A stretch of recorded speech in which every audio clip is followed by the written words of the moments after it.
বাবা একে ঘুম পাড়াতে গিয়ে তো মাথার ঘাম পায়ে ফেলে দিতে হয়, কিছুতেই শোবে না।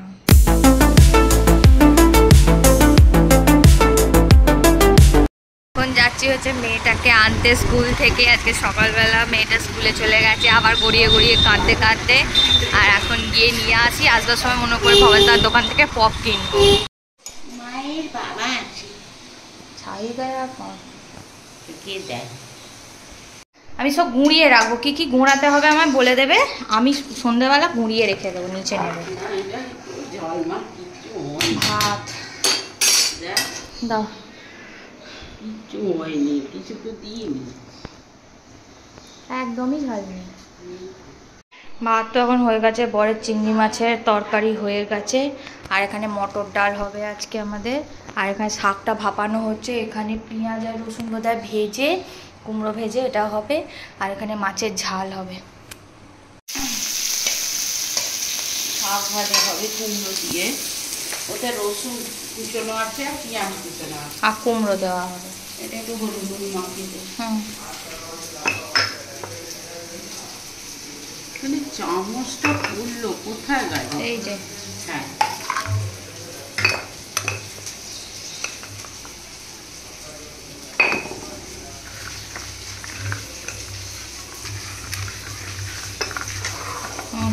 দিয়ে দিই।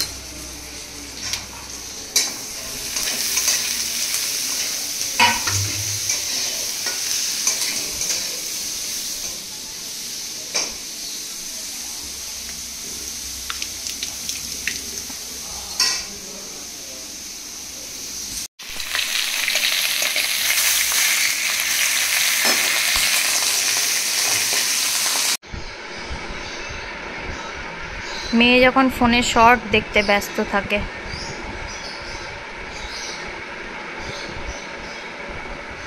আমি এখানে করছি হচ্ছে ভ্লগ এডিট কালকের, আর এখানে এখন বসে আছি তো বরের ল্যাপটপে। আর কি আর করবো, আর খাচ্ছি বরের কাপের 1 কাপ ভর্তি করে চা। মেয়ে আজকে স্কুল থেকে চলে এসে চান টান করে খেয়ে দিয়ে এখন বসে আছে, এবার এখন হাগু করছে এইভাবে, এই স্টাইলে আর কি। এটা এই স্টাইলের ব্যাপার আছে তো হাগুর। বাবা একে ঘুম পাড়াতে গিয়ে তো মাথার ঘাম পায়ে ফেলে দিতে হয়, কিছুতেই শোবে না। 3টে চুষি নিয়ে এখন কীর্তি করছে। চলো মোমো করো, বিকালে উঠে বাউ বাউ নিয়ে যাবো। চলো মা ঘুমিয়ে পড়ো, চলো সোনা মেয়ে ঘুমিয়ে পড়ো। তোমার এতগুলো টেডি আছে, তাদেরকে নিয়ে শুয়ে পড়ো।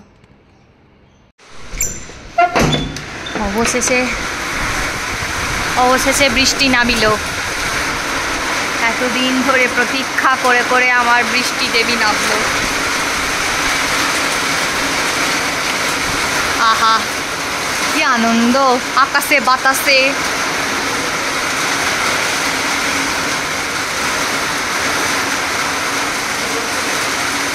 কি হলো? আমি এখন এই সেই আহা কি আনন্দ, আকাশে বাতাসে টাইপের কথা। এই যে বৃষ্টিটা পড়ছে। তো আজকে ফেসবুক খুলেছিলাম, তো হঠাৎ করে ফেসবুকে দেখছিলাম যে অনেকগুলো নোটিফিকেশান আসে না, তো তারই মাঝে আমি কাল থেকে একটা খবর খুব দেখছি। আমি ভাবলাম এটা বোধহয় শিওর নয়, হয়তো বাজে। অনেকে করে না ফেসবুকে, যারা, আমি কারোর নামে বলছি না, অনেকেই মানে সেই নাটক মতো ক্রিয়েট করে যাতে মানে ভালো হাসি পায় অনেকে, ভিউ পায় অনেকে, তো সেই হিসেবে অনেকে অনেক কিছু করে। তো আমি সেই হিসেবেই নিয়েছিলাম। তারপর যখন হঠাৎ করে দেখছিলাম যে মানে এটা একটা নিউজ হয়ে গেছে, মানে অনেকটা একটা প্রায়, আমি এক্স্যাক্টলি বয়সটা মেয়েটা জানি না, তো ভিডিওটা দেখে খুব খারাপ লাগলো। আসলে দোষটা কার সেটা মানে জানি না আমি, কিন্তু আমি অনেকের অনেক রকমভাবে কমেন্ট বলছে, মানে কমেন্ট করছে, অনেকে লিখছে যারা ব্লগার তারাও করছে। তাও এটা এখানকার ঘটনা না, রাজশাহী, পুটিয়া, আই থিঙ্ক মানে বাংলাদেশের ঘটনা এরকম কিছু হবে। তো একটা মেয়ে আছে রেমি বলে, তো সে হঠাৎ ফেসবুক লাইভে এসে প্রথমে 3টে পার্টে মানে ভিডিও করে লাইভে, তো সে লাইভে এসে তারপর শোনা যাচ্ছে যে সে নাকি ওই ভিডিও 3বার যে ভিডিওগুলো করেছে, মিনিট করে মনে নেই আমার এক্স্যাক্টলি, তো ও নাকি ওই ভিডিওতে নাকি আত্মহত্যা করেছে, আর সেটাতেও দায়ী করেছে ওর বাবা মাকে। আর এটার তারপর আমি যখন দেখি তো কালকে এটার ঘটনাটা দেখে শুনে খুব খারাপ লাগলো। তো তারপর আমি ভাবলাম ওটা বোধহয়, তো সেই জন্য আমি আজকেও ফেসবুক খুলে দেখলাম ওই ঘটনাটা আজকেও দেখাচ্ছে। তো সেটা শুনে খুব দেখে খুব খারাপ লাগলো। আর মেয়েটা এতটাই মানসিক যন্ত্রণায় ভুগছিল যে সে তার একটা ছোট মেয়েকে রেখে সে এই কাজটা করতে বাধ্য হয়েছে আর কি। সেটা দেখে খুব খারাপ লাগলো, এতটা কষ্ট লাগলো দেখে, এটাই আর কি। আর মেয়েটাকে এখন খাইয়ে দিলাম, খাইয়ে দাইয়ে দিয়ে তো যেটা আমি দেখছিলাম সেটা হচ্ছে যে জিনিসটা শুনে খুব খারাপ লাগলো। কারণ হচ্ছে ওই মেয়েটার নাকি যখন 6 বছর বয়স ছিল ওর বাবা একটা কোনো কারণে বোধহয় দ্বিতীয়বার বিয়ে করে। তো বিয়ে করতে তখন ওর মায়ের সাথে এরকম ওঠা পড়া লেগে হয়েছে। তখন নাকি ওর যখন কম বয়স হয় তখন ওর একটা ছেলের সাথে ভাব হয়, সেই ছেলেটার সাথে ও বাড়িতে রেজিস্ট্রির মধ্যে কী সব জানাজানি হয়। তো ফোনে কথা বল, তো জানাজানি হয়ে যেতে নাকি তারপর এরকম উল্টোপাল্টা কী সব হয়। তখন নাকি ওরা দুজন ঠিক করে যে কোর্টের রেজিস্ট্রি ম্যারেজ করবে। তো সেটাও নাকি করেছিল। তারপর যে যার বাড়িতে থাকতো, থাকার পরে ওর নাকি একদিন হঠাৎ করে ছেলেটার মা নাকি ওই রেজিস্ট্রি পেপারটা দেখতে পেয়ে যায়, তখন বলে মেয়েটাকে দেখতে চায়। তো সেই নিয়ে মেয়েটাকে নাকি এসে বলে যে হ্যাঁ এরকমই ভালো বৌমা চাই, এই চাই ওই চাই সেই চাই। তো নানান রকম কথা হয়তো হয়েছে ওদের মধ্যে। তো আমি এটা ফেসবুক থেকেই জানলাম। তো এটা বলার তো তারপর নাকি ও বাড়ি থেকে করে, তো বলে ছেলেটার বাড়ি থেকে মেয়েটার বাড়ি থেকে বলে, তো মেয়েটার বাড়িতে রাজি ছিল না, মা উল্টোপাল্টা বলতো। তো সেই জন্য কি হয়েছে, মেয়েটা ঠিক করে যে যেহেতু কোর্ট ম্যারেজ হয়েছে আর মেয়েটা ছেলেটাকে সে থাকতেও পারবে না, সেই জন্য কি করেছে মেয়েটা ছেলেটার বাড়িতে চলে গেছে। তো তারপর থেকেই নাকি উল্টোপাল্টা কথা শুনতে আরম্ভ করে যে তোর মা এইটা, তোর বাবাই, তাহলে তুই কীরকম, এই কীরকম, নাকি অনেক কিছু অশান্তি হয়। তো হওয়ার পরে নাকি ওর অনেকটাই মানসিক ডিপ্রেশনে চলে যায়। তো সেটা কেউ বুঝতে পারেনি। তো ওকে নাকি অনেক ঝাড়ফুঁক এসব করা হয়েছিল, তো তাতেও কিছু হয়নি। তো তখন ওরা বুঝতে পারে যে না এটা মানসিক কিছু প্রবলেম আছে, তো সেই জন্য নাকি মানসিক ডাক্তার দেখায়।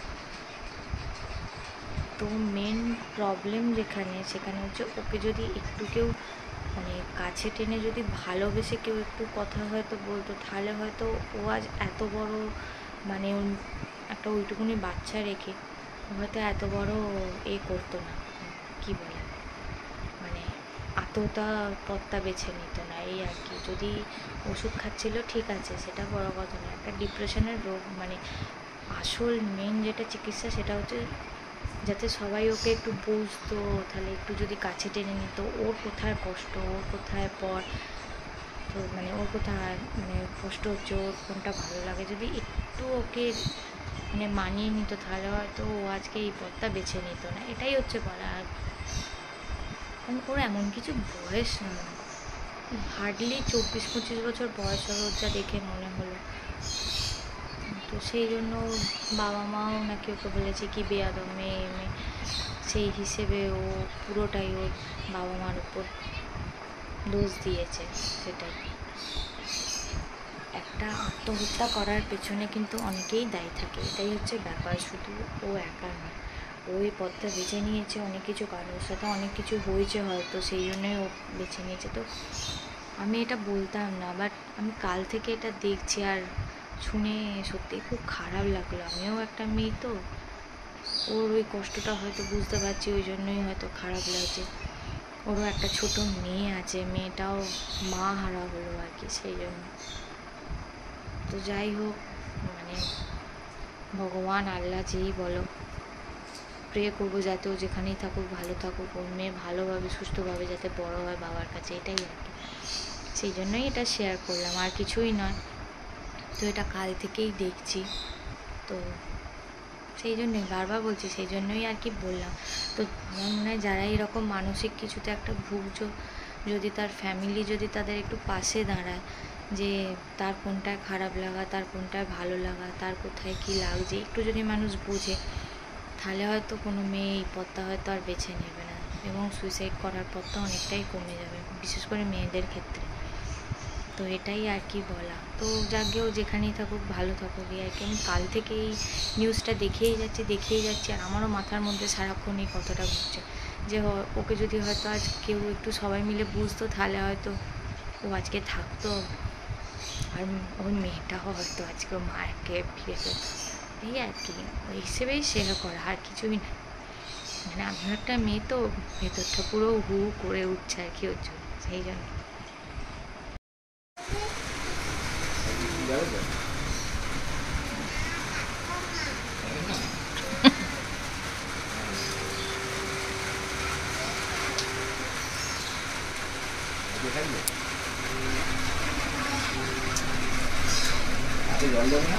নিয়েছো?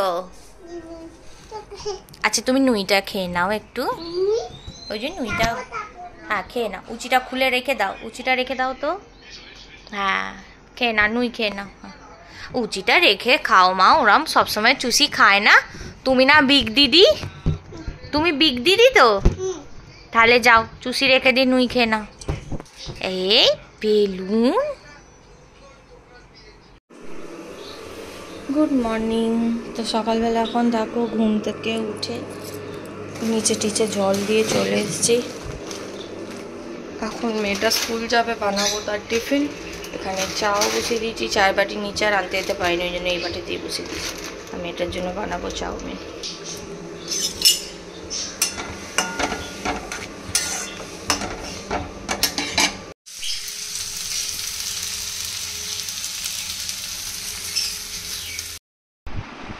ঠিক কটা বাজে?